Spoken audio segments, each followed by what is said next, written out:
입니다. 감사하시고 내려오신 아버지 하나님, 간밤에도 저희들을 아버지의 사랑과 은혜 가운데 쉬게 하시고 오늘 새날을 허락하셔서 저희들 미명에 깨워주셔서 말씀의 제단 앞으로 인도하여 주신 은혜 진심으로 감사드리옵나이다. 아멘. 오늘도 하나님께서 우리에게 허락해 주신 이 귀한 하루를 말씀으로 시작하게 하시고 또 찬양으로 하나님께 영광 돌리게 해주시니 감사합니다.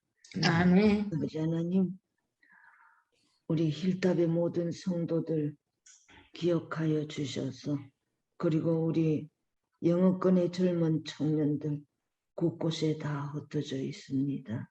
오늘도 하나님의 보호하심과 인도하심을 통하여 그들이 하나님이 살아계심을 기억하고 우리는 하나님을 섬기는 하나님의 백성임을 깨닫고 하나님께 영광 돌리며 기쁨을 올려드리는 삶을 살 수 있도록 우리를 주장하시고 인도하여 주시옵소서. 아멘. 아멘. 오늘도 신명기 28장의 말씀을 아버지의 종을 통하여 우리에게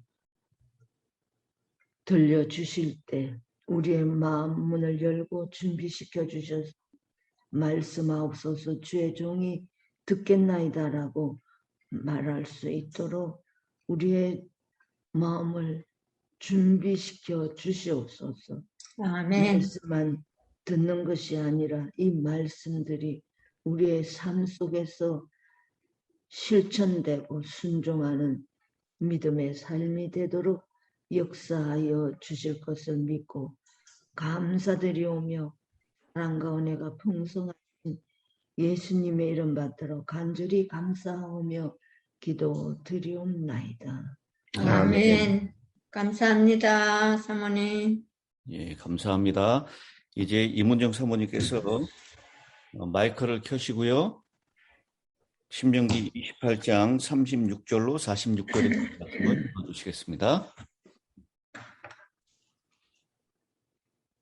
36절 여호와께서 너와 네가 세울 내 임금을 너와 네 조상들이 알지 못하던 나라로 끌어가시리니 네가 거기서 목석으로 만든 다른 신들을 섬길 것이며 여호와께서 너를 끌어가시는 모든 민족 중에서 네가 놀람과 속담과 비방거리가 될 것이라.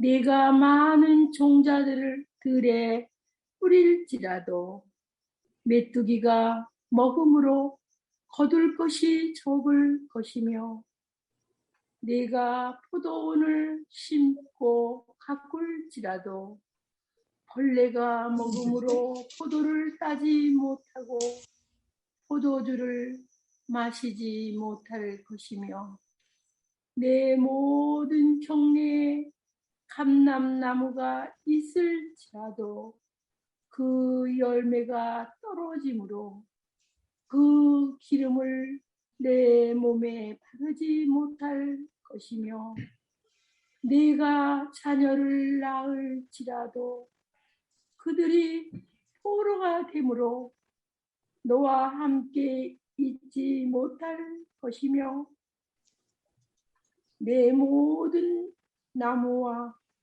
토지 소사는 메뚜기가 먹을 것이며 너희 중에 우고하는 이방인은 점점 높아져서 내 위에 뛰어나고 너는 점점 낮아질 것이며 그는 내게 구워줄지라도 너는 그에게 구워주지 못하리니 그는 머리가 되고 너는 꼴이가 될 것이다. 내가 내 하나님 여호와의 말씀을 청종하지 아니하고 내가 명령하신 그의 명령과 규례를 지키지 아니하므로 이 모든 저주가 내게 와서 너를 따르고 내게 이르러 마침내 너를 멸하리니 이 모든 저주가 너와 내 자손에게 영원히 붙어서 부진과 번개가 되리라. 아멘. 네. 예, 감사합니다. 오늘도 신명기 28장 36절로부터 나오는 저주에 대해서 구체적으로 말씀을 하고 있습니다.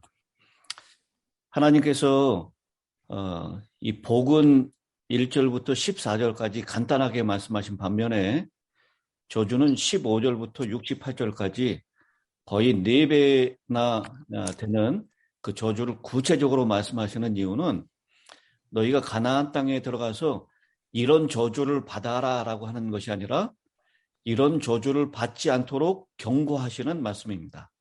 아멘. 근데 이 복과 저주를 받는 것은 누구의 선택에 달려 있다는 거죠? 우리들의 선택에. 이스라엘 백성들의 선택에 달려 있다는 겁니다. 조건은 딱 한 가지예요. 내 하나님 여호와의 말씀을 청종하면, 그 명령을 삼가 듣고 잘 순종하면 복을 받을 것이고, 그 말씀을 듣지 않고 순종하지 아니하면 저주를 받을 것이다 라는 것입니다. 그런데 한 가지 특이한 것은 이 28장 2절에도 이 모든 복이 내게 임하며 내게 이르리니, 복이 의인화돼 가지고 찾아오는 것으로, 쫓아오는 것으로 얘기하고 있습니다. 그리고 이 저주도 마찬가지로 오늘 본문이죠. 45절에 있는 말씀. 네가 네 하나님 여호와의 말씀을 청종하지 아니하고 내게 명령하신 그의 명령과 규례를 지키지 아니하므로 이 모든 저주가 내게 와서 너를 따르리니, 여기 내게 와서 너를 따르고 내게 이르러 마침내 너를 멸할 것이다 라고, 역시 저주도 의인화해서 이스라엘 백성들을 쫓아올 것이다 라고 얘기를 하고 있습니다. 여러분, 그런 말을 많이 들었을 것입니다. 돈을 쫓아가는 사람들에게는 돈이 어떻게 된다고요? 듣지 않고. 돈을 쫓아가는 사람은 돈이 도망간다 그래요. 그래서 우리가 돈이 쫓아오는 생애를 살아야지 돈을 쫓아가는 생애를 살아서는 안 된다라고 얘기합니다. 바로 여기 축복과 복과 저주가 의인화돼서 쫓아간다라고 했어요. 우리가 복을 받기 위해서 막 아둥바둥하는 것, 저주를 피하기 위해서 아둥바둥하는 게 아니라 바로 복이 쫓아오도록, 저주가 쫓아오지 못하도록 그런 생애를 살아야 한다라고 하는 것을 우리에게 말씀을 하고 있습니다. 어제 이미순 사모님께서 우리 은혜를 나누는 시간에 이 모세가 이 축복과 저주를 이야기하면서 먼 미래를 내다보면서 예언과 같은 말씀을 하셨다라고 하는 그런 나눔을 나눠주셨는데, 바로 이 예언의 말씀들이 오늘 많이 등장하고 있는 것을 보게 됩니다. 36절에 있는 말씀이죠. 여호와께서 너와 네가 세울 네 임금을, 그랬습니다. 임금이라고 하는 표현을 사용하고 있는데요. 여기 당시에 이스라엘의 임금은 하나님이셨습니다. 신이 직접 통치하시는 신정체제였어요. 아직 임금이 없는 상태입니다. 근데 장차 세속적인 정치체제인 왕정체제가 수립하게 될 것이다라는 것을 예언하는 내용입니다. 실제로 이스라엘은 사무엘의 경고에도 불구하고 BC 1050년경에 사울을 이스라엘의 초대 왕으로 옹립하게 됩니다. 그래서 너희가 장차 세울 임금도 너희와 함께 포로로 끌려가게 될 것이다 라는 것을 예언적인 성격으로 말씀을 하고 있습니다. 그런데 그렇게 끌어가는 나라를 너와 네 조상들이 알지 못하던 나라로 끌어가시게 될 것이다 라고 했어요. 이 출애굽하게 된 것, 그때가 BC 한 1405년경이라고 얘기를 합니다. 그런데 북왕국 이스라엘, 남왕국 유다를 BC 722년에 그리고 BC 586년에 아수르와 바벨론에 의해서 포로로 끌려가게 되고 멸망하게 되죠. 근데 이 아수르는 1354년, 그러니까 출애굽이 1405년이라 그랬죠. BC 1405년. 근데 북방 이스라엘을 멸망시켰던 아수르는 BC 1354년경에 건국이 되었습니다. 그리고 남왕국 유다를 멸망시켰던 바벨론은 BC 625년경에 건국이 되었습니다. 그렇기 때문에 너와 네 열조가 알지 못하던 나라라고 표현한 것이 맞습니다. 이렇게 하나님께서는 현존하지 않고 앞으로 생길 나라를 미리 보시고 예언하신다. 우리의 오늘의 삶에서도 현재는 보이지 않지만 새로 만들어지거나 주어질 어떠한 것도 이미 하나님께서는 보실 수 있고 또 말씀하실 수 있는 예언의 하나님이다 라고 하는 것을 우리가 기억해야 합니다. 아멘. 이게 하나님께서 공간과 시간을 초월한 전지전능한 하나님, 이 모세의 저주를 표현하면서 바로 이 예언적인 사건을 통해서 우리에게 말씀하고 있는 것입니다. 그래서 우리의 삶에서 오늘의 일이나 내일의 일이나 또한 앞으로의 모든 일에 대해서 하나님께 전적으로 의탁하고 메어 달릴 이유가 바로 여기에 있다라는 것을 우리에게 말씀하고 있는 것입니다. 아멘. 하나님은 우리의 앞길을 알고 계십니다. 근데 우리는 바로 내일 일도 알지 못합니다. 그러니 우리의 미래 일까지 다 꿰뚫어 보시는 하나님께 우리가 전적으로 의탁하고 그분의 말씀을 순종하는 것은 당연한 일입니다. 아멘. 우리가 저주를 피하기 위하여 하나님만 의지해라 라고 하는 말씀을 주고 있습니다. 이 37절부터 또 여호와께서 너를 끌어가시는 모든 민족 중에서 네가 놀람과 속담과 비방거리가 될 것이라. 하나님께서 복을 주셔서 그 애굽의 노예인 상태에서 이제는 탈출했었는데, 그리고 하나님이 마련하시는 약속의 땅 가나안 땅에 들어갔는데 이들이 이제 포로로 끌려가게 될 것이고, 끌려가서는 그 이방신들이 섬기던 목속으로 만든 다른 신을 섬기게 될 것이다. 이런 이야기는 주변에 있는 이방 사람들에게 놀라운 소식이 되지 않을 수 없습니다. 그래서 하나님의 총애를 받던 나라가 그렇게 이스라엘처럼 철저하게 타락하고 파멸하게 될 것, 이것은 정말 이해하기 힘든 놀라운 일이 아닐 수 없습니다. 그래서 놀람이 되고 망한 나라를 얘기할 때 속담처럼 유대인처럼 이스라엘처럼 된다라고 하는 말이 속담처럼 그렇게 비방거리가 될 것이다 라고 하는 것을 말씀하고 있습니다. 그리고 여러분, 우리가 종자를 뿌리고 씨를 심을 때는 거기에 열매가 맺혀지고 그것을 먹을 것을 기대하지 않습니까? 그런데 여기 38절에 네가 많은 종자를 들에 뿌릴지라도 메뚜기가 먹음으로 거둘 것이 적을 것이며 네가 포도원을 심고 가꿀지라도 벌레가 먹으로 먹지 못할 것이며 감람나무가 있을지라도 그 열매가 떨어짐으로 그 기름을 내 몸에 바르지도 못할 것이다. 자녀를 낳을지라도 포로로 끌려가게 되므로 너와 함께 있지 못할 것이다.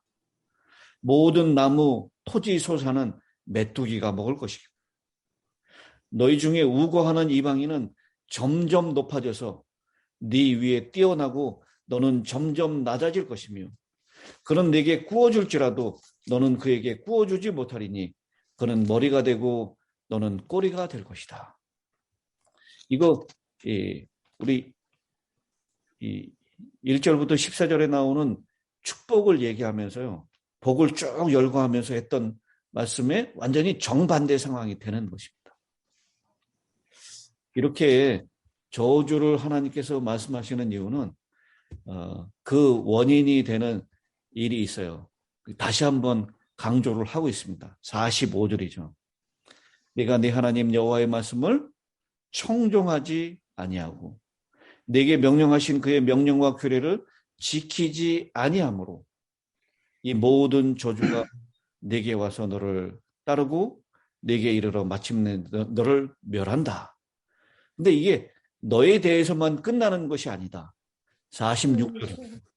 이 모든 저주가 너와 네 자손에게 영원히 있어서 표징과 훈계가 되리라. 이렇게 아주 망해도 이렇게 철저하게 망하고 이렇게 남의 나라로 포로로 끌려가서 하나님이 그토록 싫어하시는 우상숭배, 목속으로 다른 신들을 섬기게 되는 비참한 지경까지 이스라엘이 빠지게 될 것이다. 그런데 이것이 결국 이스라엘 백성들이 불행하게도 포로로 끌려가게 되는 일을 당하게 되고 그 이방 땅에서 이방 신들을 섬기는 그런 아주 비참한 상황에 빠지게 된다라고 하는 것. 그런데 하나님께서는 이 저주가 그 하나님의 백성들에게 쫓아가서 그들을 멸하게 될 것을 말씀하고 있는 것이 아닙니다. 이 모든 저주가 너와 네 자손에게 영원히 있어서 표징과 훈계가 되리라라고 말씀을 하고 있습니다. 이 말씀을 통해서 볼 때 하나님의 마음이 어떻다는 것을 우리는 알 수 있습니다. 저주에 빠지지 않게 하시려는 간곡한 하나님의 마음이 여기에 있음을 볼 수 있는 것입니다. 저주에 쫓기지 않기를 간절히 바라는 것입니다.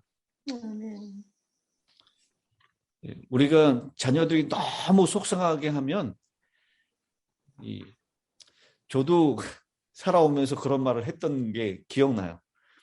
너무 속상하게 하면 이 못난 자식 나가서 죽어라 라고 얘기하죠.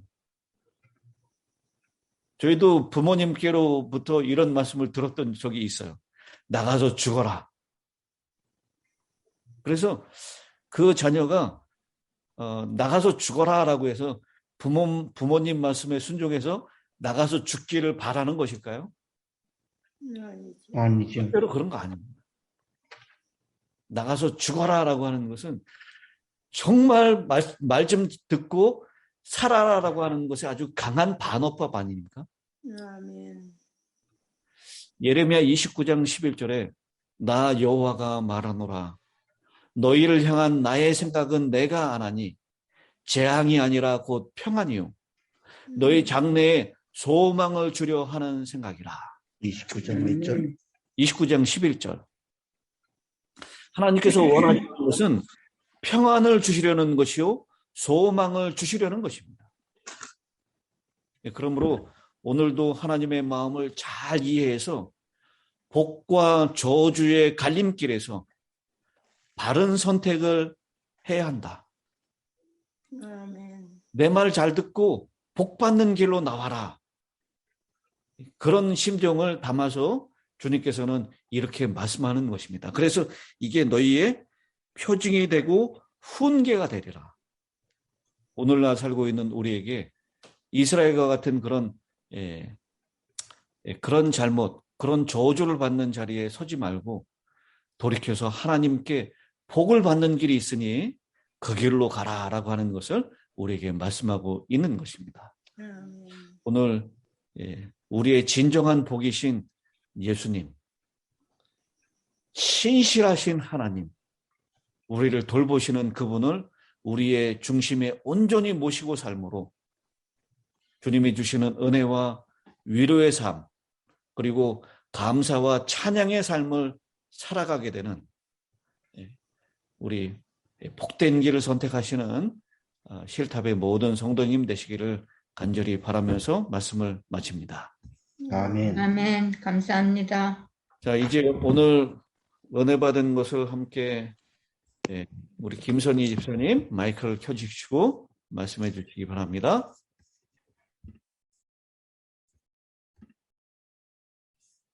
들립니까? 예, 들렸어요? 예. 네. 불순종으로 인한 저주의 결과를 이렇게 상세하게 가르쳐 주셔서 정말 감사합니다. 이 말씀을 생각하면서 정말 나 자신이 얼마나 말씀에 순종하는 생애를, 얼마나 말씀에 순종하는 생애를 살고 있는지 재검토해보는 그러한 시간이 되었습니다. 아멘. 내가 얼마나 순종하는가, 100% 순종하고 있는가, 조금 순종하고 있는가, 이렇게 검토해보는 그런 시간이 되었습니다. 특별히 목사님께도 강조하신 46절의 말씀요. 뭐라고 그랬죠? 이 모든 저주가 너와 네 자손에게 영원히 있어서, 우리에게만 그 저주의 결과가 오는 게 아니라 어떻게 한다고요? 내 자손에게 얼마 동안?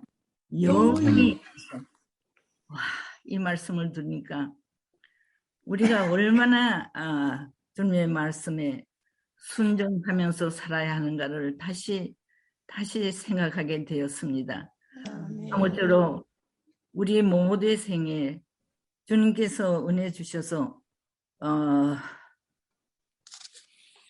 주님의 말씀을 영원히 잘 순종하는 복된 생애를 사는 우리 모두가 되기를 간절히 바랍니다. 아멘. 아멘. 감사합니다. 감사합니다. 또 다른 분 은혜 나누실 부분이 계신가요?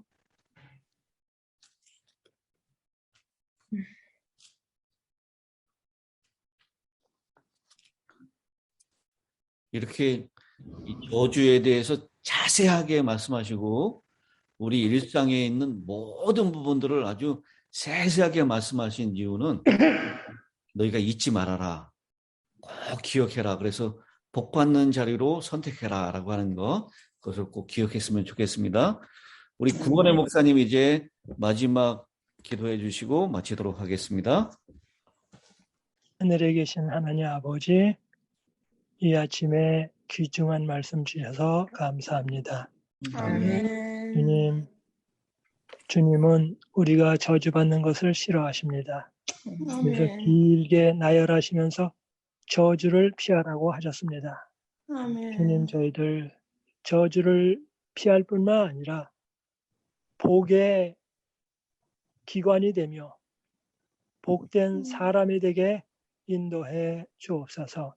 아멘. 뿐만 아니라 저희가 복을 받고 저희를 통하여 자녀들이 복을 받고 또한 자녀들을 통하여 이웃이 복을 받고 친척이 복을 받고 마치 아브라함이 복의 혈통이 된 것처럼 저희들도 믿음의 복의 혈통이 될 수 있도록 인도해 주옵소서. 아멘. 또한 예수님은 이 땅에 오셔서 마태복음 산상보훈 말씀하시면서 5장 1절부터 12절에 8가지 복을 말씀해 주셨습니다. 저희들이 심령이 가난한 가운데, 마음이 정결한 가운데, 온유한 가운데, 사람 사이에 평강을 주면서 복을 받는 자들 에게 인도해 주옵소서. 오늘도 주께 헌신하며 주께 가까이 나가고 영원한 것을 바라보며 영원한 것을 위하여 질주하는 한날 되게 인도해 주옵소서. 그래서 오늘도 함께 하실 것을 믿고 예수님의 이름으로 기도합니다. 아멘. 아멘. 감사합니다, 목사님. 아멘.